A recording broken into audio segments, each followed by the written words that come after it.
It was one of those golden afternoons when everything seemed softer than it really was. I'd escaped to a quiet cafe downtown, hoping for 10 minutes of peace before diving back into another exhausting workday. The smell of coffee and vanilla pastries wrapped around me like a blanket, and for a brief moment, I forgot the world outside. Then I heard a voice. Familiar, warm, and impossible to mistake. Olivia? I turned, and there he was, Paul. My old college friend. The one who made group projects bearable and late-night study sessions somehow fun. He looked almost the same, just older in the kind of way that life does to people who've seen too much but still smile through it. "Wow, it's been forever," he said, that easy grin spreading across his face. I felt a rush of nostalgia, the kind that hits you without warning, pulling you straight back to a time when life felt simpler. "Paul, I'm great. Married, working too much, the usual," I replied, laughing. It was light, effortless, comfortable, until it wasn't. Because then, out of nowhere, he said it. "Yeah, I saw on social media. Congratulations, by the way. And, honestly, props to you. It takes guts to agree to something like that." I blinked. My smile froze midair. "Something like what?" I asked, my tone light but my chest tightening. Paul's smile faltered, his eyes darting away. And that's when everything started to shift, quietly, almost invisibly, but enough for me to feel it deep down. Something was wrong. Paul hesitated, his cheerful tone cracking just enough to make me notice. "Oh, I mean, the open relationship thing," he said, trying to sound casual but failing miserably. "I saw Eric's post about how you two were making it work." For a second, I couldn't even process what he'd said. The words floated in the air, absurd and heavy at the same time. "Open relationship?" I repeated, laughing softly. Too softly. "What post?" And that's when the silence fell. That awful, heavy silence that tells you the truth before anyone says it. Paul's eyes widened. "Oh no, Liv. Forget I said anything. I thought, he made it sound like you both agreed." I could see the regret all over his face, but the damage was already done. My stomach sank, my pulse quickened, and every sound around us suddenly felt too loud. Cups clinking, a door slamming, the hiss of the espresso machine. The world kept spinning, but mine had tilted off its axis. I forced a smile, one I'd perfected over the years. "It's fine, Paul, really." My voice was steady, but my hands weren't. I wrapped them around my coffee cup just to have something to hold on to. He mumbled another apology, but I barely heard it. Because in my head, 100 thoughts were colliding, none of them making sense. Eric had never mentioned anything like that. Ever. And yet somehow, everyone but me seemed to know. I don't even remember saying goodbye to Paul. I just remember stepping out of that cafe, the sunlight suddenly too bright, burning against my skin. The city sounds felt distant, like I was underwater and everyone else was moving in slow motion. I kept walking, past shop windows and strangers, clutching my phone like it held all the answers. But it didn't. My mind kept replaying his words. Open relationship. Over and over, until it stopped sounding like English and started feeling like betrayal. By the time I reached my car, my hands were shaking. I opened Eric's profile out of reflex, though I barely used social media. I told myself it was nothing, just some misunderstanding. Paul must have mixed things up. But deep down, that little voice I always ignored whispered otherwise. Eric had been distant lately, too distracted, too secretive. Little things that didn't make sense started fitting together like cruel puzzle pieces.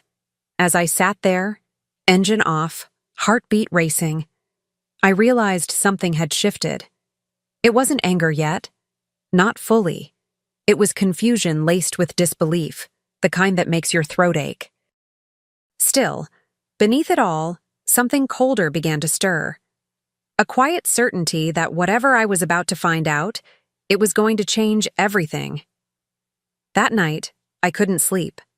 I told myself not to look, that nothing good ever comes from scrolling at midnight. But curiosity can be cruel when it's mixed with fear. So, I opened Eric's profile. There it was, a shiny, self-righteous post sitting right at the top of his feed. True love means freedom. Excited to explore this new chapter of honesty and openness with my amazing wife. My amazing wife. Me. My stomach dropped so hard it felt like gravity had turned personal. Hundreds of likes, comments from friends, co-workers, even distant cousins. People cheering him on as if he'd just cured cancer instead of rewriting the rules of our marriage without asking me first. So brave. You two are goals. I could barely read the words through the blur of disbelief. My throat tightened, a lump pressing hard against it. I stared at the screen, the glow of it reflecting off my tears. This was how I found out, through strangers applauding a lie. I sat there frozen. The house was quiet, too quiet, the kind of silence that hums with all the things you never thought you'd have to question. I looked around our living room, the framed photos, the wedding picture on the shelf, the couch where we'd laughed about nothing just days ago. Every piece of it suddenly felt foreign, like I was living inside someone else's life, someone else's story. And maybe I was. When I finally confronted him, I wasn't shouting. I didn't throw the phone or demand answers like people do in movies. I just stood in the doorway, holding my phone like it was evidence from a crime scene. "What is this?" I asked. My voice was calm, too calm. Eric looked up from his laptop, unfazed, as if I'd interrupted him mid-email. "Oh, that," he said with a casual shrug. "It's just a post. You know how people exaggerate online." His tone was light, dismissive, like he was talking about a joke I didn't get. I stared at him, waiting for the punchline. "You told the world we have an open relationship," I said, each word heavier than the last, without asking me. He sighed, rolling his eyes just slightly. "Relax, Liv. It's just talk. Everyone knows monogamy's outdated. I thought you'd understand." "Understand?" My blood went cold. I took a step closer, my heartbeat thudding in my ears. "Understand?" I repeated, my voice cracking. "You announced to the world that our marriage has rules I never agreed to." He leaned back, smirking, that condescending smile he used when he wanted to feel smarter than me. "It's not a big deal," he said. "Besides, who's going to believe you're upset about being wanted by more than one man?" That line hit like a slap, sharp and echoing. I felt something inside me snap, not loudly, not violently, but cleanly, like a thread finally breaking after holding too much weight. And that was the moment my love for him started to rot. I didn't respond right away. I just looked at him, really looked at him, and realized how unfamiliar his face suddenly felt. The man in front of me wasn't my husband. He was a stranger wearing his skin. I'd spent years defending him, explaining away his selfishness as stress or ambition. But now, stripped of charm and excuses, I could finally see him for what he was. Someone who mistook manipulation for confidence. Someone who believed honesty only mattered when it benefited him. He went back to his laptop, as if our marriage hadn't just cracked open between us. That's when the silence changed. No longer awkward, but dangerous. I stood there, every part of me screaming to leave, but something held me still. Maybe it was pride. Maybe it was disbelief. Or maybe it was the quiet promise forming in the back of my mind. If he wanted to play games in public, then that's exactly where I'd finish them. On my terms, my rules. When I finally walked upstairs, I didn't cry. I didn't beg. I just sat on the edge of our bed, staring at the ring on my finger. It glinted under the soft lamplight, mocking, almost. I thought about the word freedom, the one he'd thrown around so easily. Freedom wasn't about betrayal or deceit. It was about truth. And if Eric wanted to preach about honesty, then he was about to learn what real honesty looked like. The next morning, the air in our house felt heavier, like even the walls knew something had changed. I brewed coffee out of habit, the bitter smell filling the kitchen as if it could wake me from this twisted dream. Eric had already left for work, leaving behind his usual trail of half-finished breakfast and self-importance. I stared at his empty mug and thought, you have no idea what's coming. But I needed proof. Something more than his arrogance and that stupid post. Something undeniable. That's when I called Nina. She worked with him, had known us both for years. I told myself it was just to ask about a project, but the words slipped out before I could stop them. Nina, can I ask you something personal? There was a pause on the line, the kind that hums with guilt. Liv, she said softly. I didn't want to get involved, but yeah. Eric's been seeing someone from the marketing team. He said you were fine with it, that you two were, evolving. Evolving, I repeated, my voice hollow. I could almost hear her wince. I thought you knew, she whispered. He talks about it like it's no secret. My laugh came out sharp and humorless. Yeah, well, apparently I'm the last to evolve. After we hung up, I sat in silence, the kind that vibrates in your bones. The truth had a taste, metallic, bitter, unforgettable. And right then, I made myself a promise. If he wanted to turn our life into a public performance, I was going to make sure the finale was unforgettable. That day, I became someone different, quieter, calmer, sharper. Every word I spoke, every move I made felt deliberate, like I was stitching together a new version of myself. I started collecting pieces of his lies the way detectives collect fingerprints. Screenshots of late-night messages, dinner reservations under fake names, photos tagged by accident. Each one was a small betrayal on its own, but together they painted the picture of a man who had built his ego on deceit. And for once, I didn't cry. I documented. I planned. It's strange how betrayal can wake you up. Suddenly, I noticed everything. The cologne that wasn't his, the shirt I'd never seen before, the way he smiled at his phone when he thought I wasn't watching. The universe has a cruel sense of humor.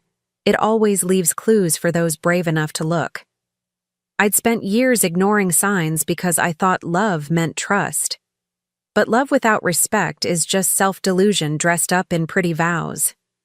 At night, I'd lie beside him, pretending to sleep while my mind raced through possibilities. There was power in patience, I realized. Power in silence. He had made a fool of me publicly, but I wasn't going to rage or beg.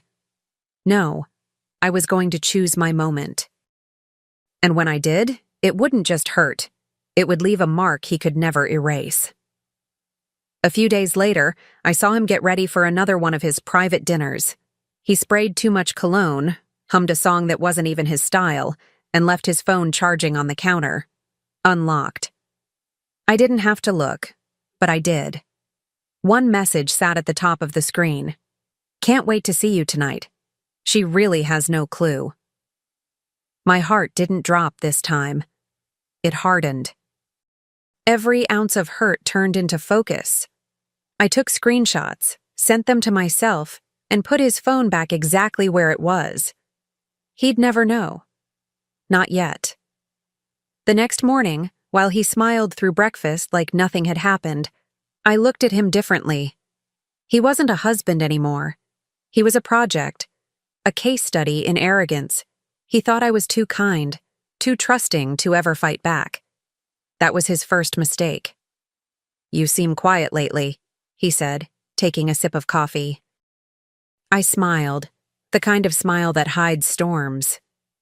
Just thinking, I replied. About evolution, He laughed, oblivious. I had to bite my tongue to stop myself from laughing too. Because inside, the plan was already forming. Slow, methodical, perfect. If he wanted a performance, I was going to give him one he'd never forget. And the stage would be his own making. I'd let him believe everything was fine, let him dig deeper into his fantasy until he couldn't climb out. When I finally exposed him, it wouldn't just be a revelation. It would be justice, in its most poetic form. The night of the dinner arrived like a scene I'd rehearsed 1,000 times in my head. Eric called it a celebration of honesty. The irony nearly made me laugh out loud. I wore the blue dress he loved, the one he said made me look soft, as if softness was something I should perform for him. I smiled in all the right places, poured wine, greeted his colleagues like the perfect wife he bragged about online. If anyone noticed the calm fire behind my smile, they didn't dare ask. The house glowed with candlelight and polite laughter. Eric was in his element, the charming host, glass in hand, performing sincerity like it was an art form. To love, freedom, and trust, the foundation of our marriage, he said, raising his glass. Everyone cheered, and I did too. I even leaned in and kissed his cheek, just to sell the illusion. My heart was steady, no shaking, no guilt. Just a quiet thrill that comes when you're seconds away from flipping the script. He looked so proud of himself, so untouchable. But arrogance has a way of blinding people right before they fall. "Oh yes," I said, meeting his gaze, my tone light but sharp. Freedom, such an inspiring word. A few people chuckled, thinking it was a playful remark. Eric smiled, utterly unaware that the entire room was about to witness the moment his empire of lies collapsed. He laughed, clinking his glass with mine.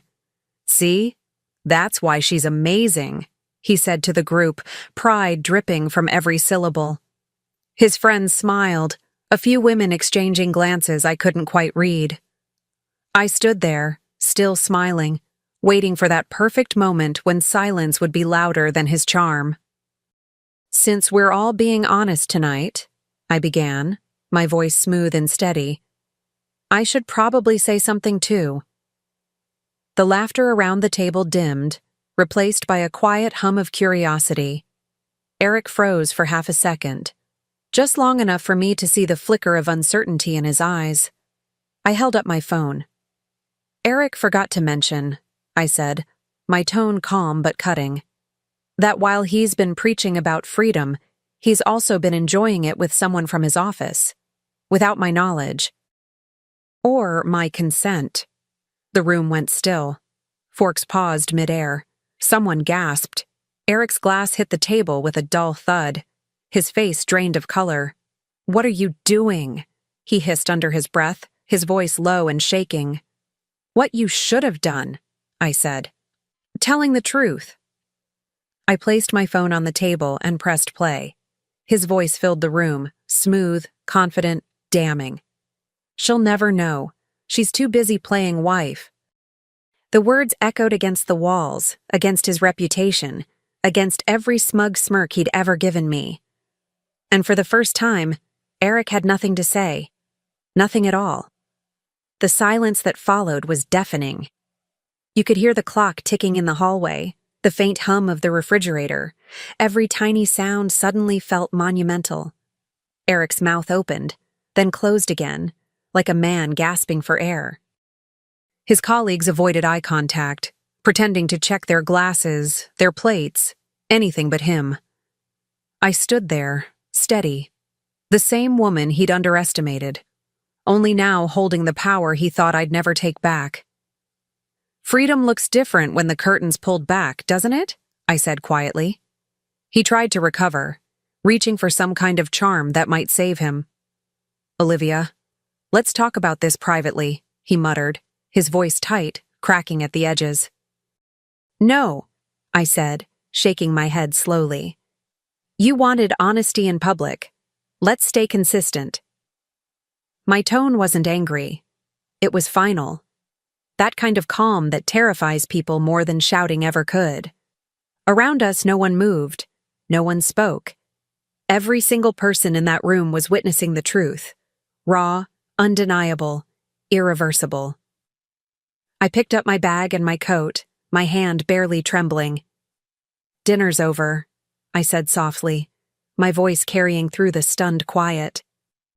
"You can explain your version of freedom without me."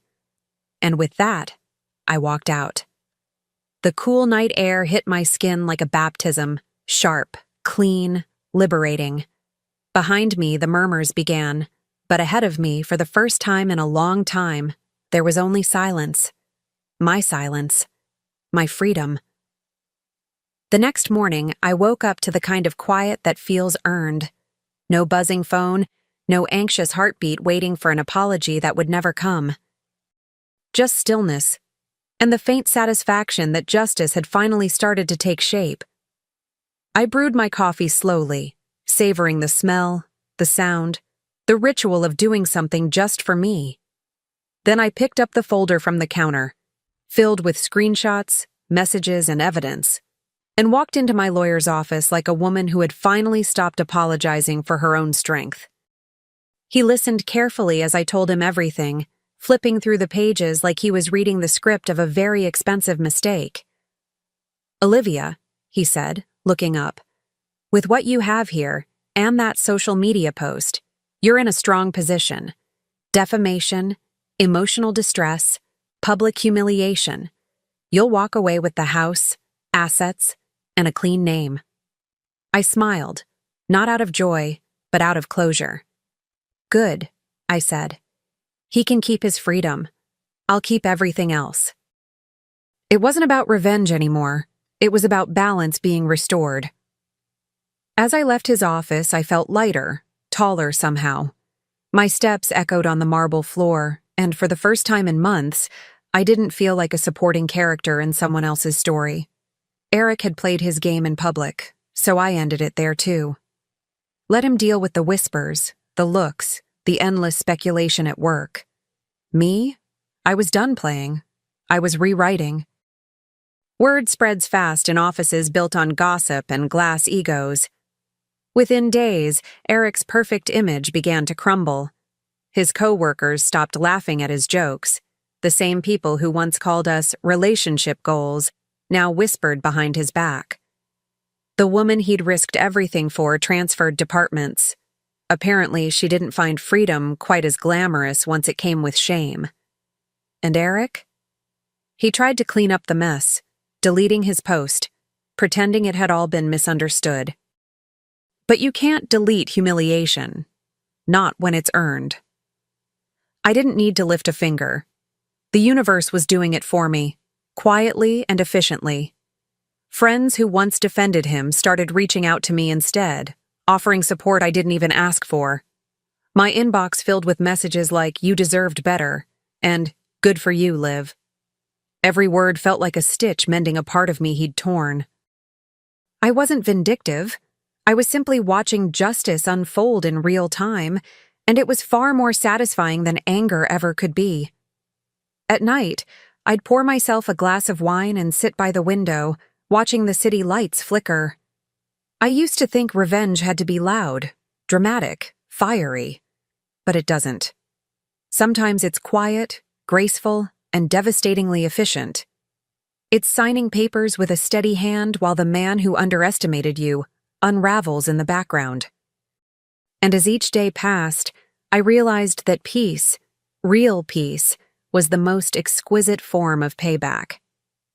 The final meeting was almost anticlimactic. Eric sat across from me in the lawyer's office, his once confident posture now slumped, his suit wrinkled, his charm evaporated. He wouldn't meet my eyes. The silence between us said more than any apology ever could. When the papers were slid across the table, I signed them slowly, neatly, deliberately. Each stroke of the pen a quiet declaration that I was done being small for him. He hesitated before signing, his hand trembling slightly. For the first time, he looked like the one left behind. When we stood to leave, He tried to find words. "Live," he began, his voice breaking in a way I'd once have softened for. But not this time. "Don't," I said gently, not cruelly. "You had your version of freedom. This is mine." His lips parted, but nothing came out. And in that moment, I realized how deeply he'd mistaken silence for weakness. He never saw that it was the weapon I'd been sharpening all along. I walked out first, the sound of my heels on the tile echoing like a victory march. Outside, the air felt lighter, cool, forgiving. I looked up at the skyline, at the city that had witnessed both my unraveling and my rebirth. I didn't feel angry anymore, just free. Eric could keep his illusions, his excuses, his empty kind of freedom. I had something far better: dignity, peace, and the quiet satisfaction of knowing that in the end, I'd rewritten the story he tried to tell for me. And this time, every word belonged to me. 6 months later, I sat at my new desk in a small but sunlit office downtown, the kind of place that smelled faintly of coffee and second chances. The contract in front of me wasn't just paperwork, it was proof that I'd started over. My name stood alone at the top: Olivia Harper. No attachments, no hyphens, just me. When I signed it, I smiled. Not the polite smile I used to wear for other people, but a real one. The kind that starts somewhere deep and feels like breathing again. My phone buzzed. It was Nina. Her voice came through bright and a little breathless. "He quit the firm," she said. "Couldn't handle the fallout." I leaned back in my chair, staring out the window at the bustling street below. "Freedom has a price," I said softly, half to her, half to myself. She laughed. "If that's true, you got the better deal." And maybe I did. Because peace, I'd learned, doesn't come from revenge. It comes from finally being able to look in the mirror and recognize yourself again. That weekend, I found myself back at the same cafe where it all began. The smell of vanilla pastries hadn't changed, but everything else had. When Paul walked in, I almost laughed. It felt like life had circled back, only this time I was in control of the story. "Olivia," he said, grinning, "I owe you an apology for what I said that day." I shook my head, smiling. "Don't. You did me a favor." Paul looked at me for a moment, his expression gentle but curious. "You seem different," he said, stirring his coffee. "Happier." I smiled, letting his words settle. "I finally am," I admitted. "Turns out I just needed to close an open relationship I never signed up for." He laughed, softly, genuinely, and it felt good to join him. Not as the woman who'd been betrayed, but as someone who'd survived the fire and come out cleaner on the other side.